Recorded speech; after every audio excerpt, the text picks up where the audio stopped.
नमस्ते। Public India के सारे दर्शकों का अभिवादन। आपसे एक आग्रह है और इसीलिए मैं व्यक्तिगत रूप से आपसे आग्रह कर रहा हूं। 16-17 नवंबर 2024 को लखनऊ के मोती महल लॉन में अवध कॉन्क्लेव का आयोजन किया जा रहा है। आग्रह यह है कि अवध कॉन्क्लेव को सफलतापूर्वक आयोजन के लिए धन की आवश्यकता है। हम लोग पहले इसको करते रहे हैं, दूसरे नाम से करते रहे हैं, अवध कॉन्क्लेव, लोकमत सम्मान इत्यादि इत्यादि नाम से। लेकिन इस बार अलग अलग विषयों पर डिस्कशन होगा। देश के अपने अपने स्पेशलिस्ट आएंगे और इन सबके लिए मैं एक QR कोड आपको दे रहा हूं। इससे आप ब्रोशर डाउनलोड कर सकते हैं, देख सकते हैं क्या रूपरेखा है। लेकिन आपसे फिर से एक बार अपील है कि इस आयोजन को सफल बनाने के लिए थोड़ी आर्थिक मदद करें। बहुत बहुत धन्यवाद। जय संविधान, जय भीम, महात्मा गांधी की जय, गोडसे मुर्दाबाद। देखिए, 3-4 घटनाएं देश के अंदर घटी हैं पिछले 2 दिन के अंदर, और इससे आपको अंदाजा लग जाएगा कि जो हम लोग जिस देश से सबसे ज्यादा प्यार करते हैं, भारत माता से जिस तरह प्यार करते हैं, भारत माता को जैसे अपनी मां की तरह हम लोग सम्मान देते हैं, उसके मां की अस्मिता के साथ किस प्रकार से खिलवाड़ हो रहा है।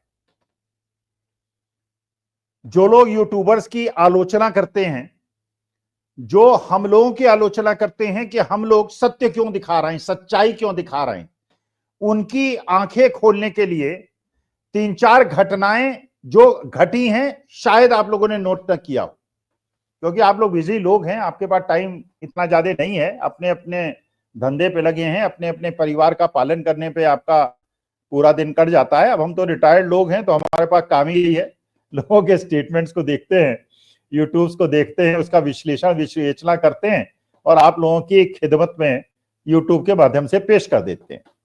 3-4 घटनाएं घटी हैं और ध्यान रखिएगा, अगर कोई गलती हो, कोई त्रुटि हो, तो कृपा करके मुझे कमेंट बॉक्स में बताइएगा। नंबर 1, आपको याद होगा चीन के अंदर थिनमेन स्क्वायर के अंदर एक लोकतंत्र के लिए एक बहुत बड़ा आंदोलन हुआ था, और चीन के अंदर तानाशाही सरकार है और थी, हमेशा से थी। उस लोकतंत्र की मांग करने वाले युवाओं के थिनमेन स्क्वायर के ऊपर टैंकों ने आके आक्रमण किया था और बच्चों को कुचल के मार दिया था और बुरी तरह से कुचल दिया था। उस आंदोलन को, युवाओं की आकांक्षाओं को, उनके सपनों को कुचल दिया था और चीन के अंदर लोकतंत्र फिर बहाल नहीं हो पाया और तानाशाही आ गई। ये चीन में हुआ था। हम लोग सोचते थे कि भारतवर्ष में ऐसा नहीं होगा, लेकिन जब हमने देखा किसानों के साथ, अन्नदाताओं के साथ क्या हुआ,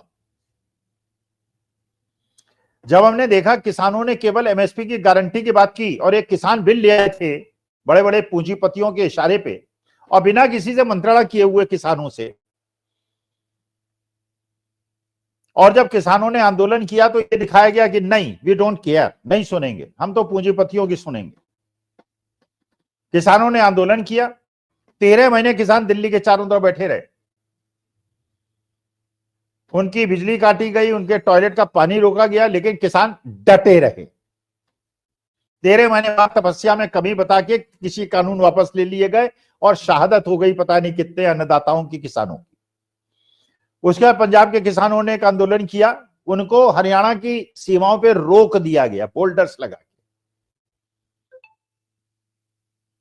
आंखें फूटी, एक शुभकरण सिंह नामक युवक की मौत हुई, टैंक, उनके ट्रैक्टर तोड़े गए, अश्रु गैस से कई लोगों की आंखें फोड़ी गईं और किसानों को घुसने नहीं दिया।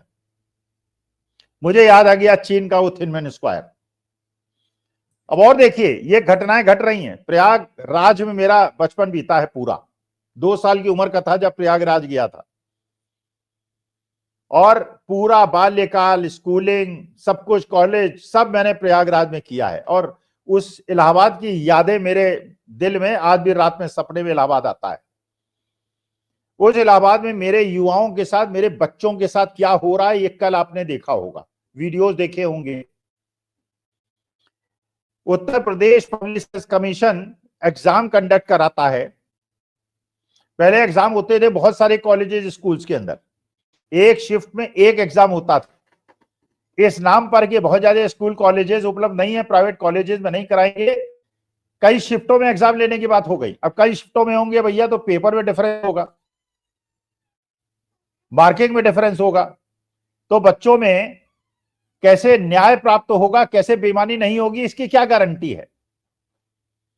बच्चे उत्तर प्रदेश पब्लिसिस्ट कमीशन के सामने हजारों बच्चे इकट्ठे हुए, किसी पब्लिसिस्ट कमीशन वाले ने आके उनसे बात करने की कोशिश नहीं की। इसको लॉ एंड ऑर्डर का मुद्दा बना दिया, जैसे किसानों के मुद्दे को लॉ एंड ऑर्डर का मुद्दा बना दिया था। पुलिस आई, बच्चों को खदेड़ा। इलाहाबाद के बच्चे हैं, पंडित जवाहरलाल नेहरू के शहर में रहते हैं, सालिग्राम जायसवाल जैसे नेताओं के शहर में रहते हैं, लाल बहादुर शास्त्री की शहर में रहते हैं, बड़े बड़े महारथी प्रयागराज में पैदा हुए हैं, देश के बड़े प्रधानमंत्री प्रयागराज ने दिए हैं। बच्चे अभी तक डटे हुए हैं। डीएम साहब आए, बड़ी 14 घंटे के बाद आए, उन्होंने ज्ञापन दिया, अपने गुण बताने लगे, कैसे अलग अलग फेजेज में एग्जाम होगा तो कैसे आपका फायदा होगा। बच्चों ने कहा मैं फायदा मत बताइए, ये एग्जामिनेशन सिस्टम से हम बिल्कुल मुतमईन नहीं है। जैसे कि किसान नहीं थे और ट्रांसपोर्टर्स नहीं थे, लेकिन आपने थोपने का प्रयास किया, हम थोपेंगे नहीं।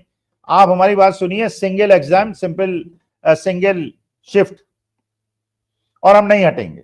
अच्छा, इस लड़ाई में, बच्चों की लड़ाई में, संघर्ष में, गांधीवादी संघर्ष में कोई नेता नहीं है, तो खरीदेंगे किसको, बेचेंगे किसको? सब बच्चे, एक ही मांग है सबकी, सिंगल शिफ्ट, सिंगल एग्जाम। बच्चे इकट्ठा हैं। स्क्वायर का मुझे याद आ रहा है कि कैसे चीन में रहा होगा।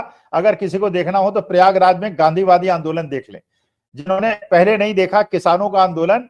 ऐसा आंदोलन विश्व में कोई कल्पना नहीं कर सकता, ऐसा आंदोलन विश्व के किसी कोने में हो सकता है। बड़े पूंजीपतियों की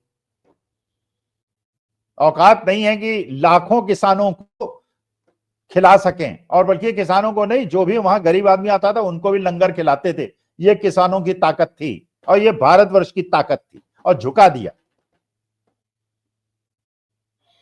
ये तो प्रयागराज की घटना मुझे रोमांचित करती है, मेरे देश के बच्चों के साथ, केवल इसलिए कि वो न्यायपूर्ण एग्जामिनेशन की बात कर रहे हैं, उनको कैसे दबाया जा रहा है, और इसे लॉ एंड ऑर्डर का मामला बता के उनको कुचला जा रहा है, जैसे किसानों के साथ हुआ था। एक घटना ये। दूसरी घटना,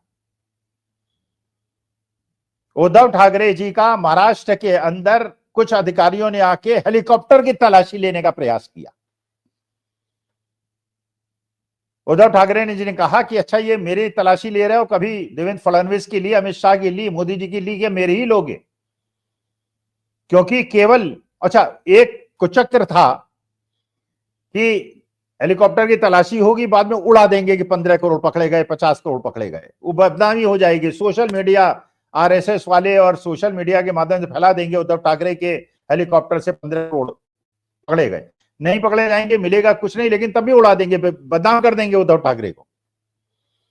जब इलेक्शन खत्म होगा मामला दबा दिया जाएगा, लेकिन तब तक उद्धव ठाकरे को बदनाम कर चुके होंगे। उद्धव ठाकरे निकले बाला साहब ठाकरे के बेटे और शिवसेना के नेता। उन्होंने खुद वीडियो बनाया, उन अधिकारियों से पूछा कहां के रहने वाले हो, फोटोग्राफर से पूछा कहां के रहने वाले हो, और पूछा कि क्या बाकी सत्ता पक्ष के लोगों की भी तलाशी लेते हो? केवल, अच्छा, तलाशी हुई, 1 रुपए नहीं मिला। अब महाराष्ट्र की जनता के ऊपर निर्णय है, देख ले कैसे अपोजिशन वालों को सताया जाता है, सत्ता पक्ष के बेईमान लोगों को पैसा ले जाने दिया जाता है, बांटने दिया जाता है। और गवर्नर साहब तो के इलेक्शन के लिए झारखंड में पैसा बांट रहे हैं, ऐसा आरोप कांग्रेस वाले चुनाव आयोग को लगा रहे हैं। ये चुनाव आयोग का निष्पक्ष चुनाव करने की प्रक्रिया है। जनता देखे, महाराष्ट्र की जनता देखे। इसके बाद झारखंड के अंदर हेमंत सोरेन की पत्नी, जो एक शेरनी की तरह उभरी हैं, इधर हेमंत सोरेन दौरे कर रहे हैं, इधर उनकी पत्नी दौरे कर रही हैं, उधर खड़गे साहब कर रहे हैं, उधर पप्पू यादव कर रहे हैं, उधर राहुल गांधी कर रहे हैं। बिल्कुल पैराट्रूपिंग कर दी है। हेमंत सोरेन की पत्नी और हेमंत सोरेन आदिवासी शिबू सोरेन के बेटे, जिन्होंने झारखंड की अस्मिता बचाई और अलग प्रदेश कुर्बानियां दे के लिया। जिन्हें जेल भेजा गया, झूठे आरोप में जेल भेजा गया। हेमंत सोरेन को, आदिवासी मुख्यमंत्री को, सिटिंग मुख्यमंत्री को, और जिसको उन्होंने मुख्यमंत्री बनाया उससे धोखा दिलवाया, और 6 महीने वो आदमी मुख्यमंत्री रहा, और आज भारतीय जनता पार्टी में वो और उसका बेटा इलेक्शन लड़ रहा है। यह है धोखाधड़ी का इनाम, धोखा देने का इनाम। कल्पना सोरेन के हेलीकॉप्टर को उड़ने नहीं दिया गया। जब इलेक्शन था, 48 घंटे पहले चुनाव प्रचार बंद हो जाता है, वो एक जगह जाना चाह रही थी, उनको नहीं उड़ने दिया, जिससे वो चुनाव प्रचार न कर पाए। ये चुनाव आयोग है जो निष्पक्ष अपने को कहता है। कल्पना सोरेन ने वही वीडियो से अपनी जनता को एड्रेस किया, शेरनी की तरह एड्रेस किया। एक प्रयागराज, एक महाराज में उद्धव ठाकरे के हेलीकॉप्टर की तलाशी, और एक कल्पना सोरेन को हेलीकॉप्टर न उड़कर चुनाव प्रचार से रोकना। और देखिए, माननीय सुप्रीम कोर्ट के अंदर माननीय खन्ना साहब अब मुख्य न्यायाधीश बने हैं, चंद्रचूड़ साहब के उत्तराधिकारी। पहले दिन सुनवाई हुई, एक वकील साहब ने कहा कि महाराज आप नए चीफ जस्टिस हुए हैं, आपसे हमारी अपेक्षा है कि केवल अडानी अंबानी जैसे बड़े बड़े पूंजीपतियों को न्याय ना मिले, देश की गरीब जनता को भी न्याय मिले। खन्ना साहब को, न्यायमूर्ति महोदय जिनका मैं बहुत सम्मान करता हूं, उनको गुस्सा आ गया कि लेक्चर सुनने के लिए हम नहीं बैठे यहां पे। अरे महाराज, ये लेक्चर नहीं है, ये देश की व्यथा है, ये देश के 99% लोगों की व्यथा है। कोर्ट एक तो सुनवाई नहीं करते, एडजमेंट्स देते हैं। मैं भी भुक्तभोगी हूं, 6 साल से मेरे बगल में लीगल कंस्ट्रक्शन हुआ है, कोई सुनवाई नहीं हो रही है। कोर्ट डेट पे डेट, डेट पे डेट, तारीख पे तारीख, तारीख पे तारीख दे रहा है। मेरी धूप हवा रुकी हुई है। और वकील साहब को ऐसे डांट दिया जैसे वकील साहब कोई बार के मेंबर नहीं है, वो कोर्ट की प्रोसीजर के मेंबर नहीं है। भाषण अगर आप वकीलों का नहीं सुनेंगे, जिरह नहीं सुनेंगे, तो क्या बिना जिरह सुने आप निर्णय दे देंगे मान्यवर? वकीलों को तो सुनना पड़ेगा। They are also part of the judicial system. और वो गरीबों की बात कर रहे हैं तो कौन सी गलत बात कर रहे हैं? आज के तारीख में क्या सुप्रीम कोर्ट के बड़े बड़े वकीलों को करोड़ों रुपए देकर अपना केस लड़ने की औकात हिंदुस्तान के आधे % लोगों से ज्यादा की है? यह है देश की मर्यादाएं, यह है हमारे देश का न्यायिक सिस्टम, यह है हमारे देश का चुनाव आयोग, यह है हमारे देश का विपक्ष के इतने बड़े नेता उद्धव ठाकरे, मुख्यमंत्री, एक्स चीफ मिनिस्टर बाला साहब ठाकरे के बेटे, जिस प्रकार से उनका अपमान होता है महाराष्ट्र के अंदर, और ex chief minister Hemant Soren की पत्नी कल्पना सोरेन, उनके हेलीकॉप्टर को नहीं उड़ने दिया जाता है, केवल इसलिए कि चुनाव प्रचार में लेवल प्लेइंग फील्ड ना हो जाए। और चुनाव प्रचार को केवल एक पार्टी को करने दिया। फिर एक नया एंगल आ गया है, वो वैसी साहब हैं, भारतीय जनता पार्टी के खास।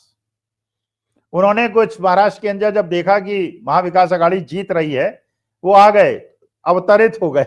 उन्होंने कुछ स्टेटमेंट औरंगजेब का दे मारा।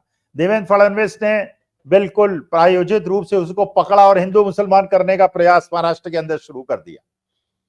लेकिन महाराष्ट्र की जनता उद्धव ठाकरे के साथ हो रहे व्यवहार को देखिएगा, शरद पवार के साथ जो धोखा अजीत पवार ने किया उसको देखिएगा, उद्धव ठाकरे के साथ जो एकनाथ शिंदे ने किया है वो देखिएगा, हेमंत सोरेन के साथ झारखंड वासियों जो चंपई सोरेन ने किया है उसको देखिएगा। और देश के लोकतंत्र संविधान को बचाने की आखिरी लड़ाई आप लोगों को लड़नी है। हम तो दूर बैठे हैं, बड़े उत्सुकता से देख रहे हैं लोकतंत्र बचेगा या संविधान बचेगा कि नहीं बचेगा। बिल्कुल अहिंसात्मक रूप से भारत माता की जय बोलते हुए भारत माता की अस्मिता को रक्षित करने के लिए आप लोगों से हाथ जोड़ के प्रार्थना है।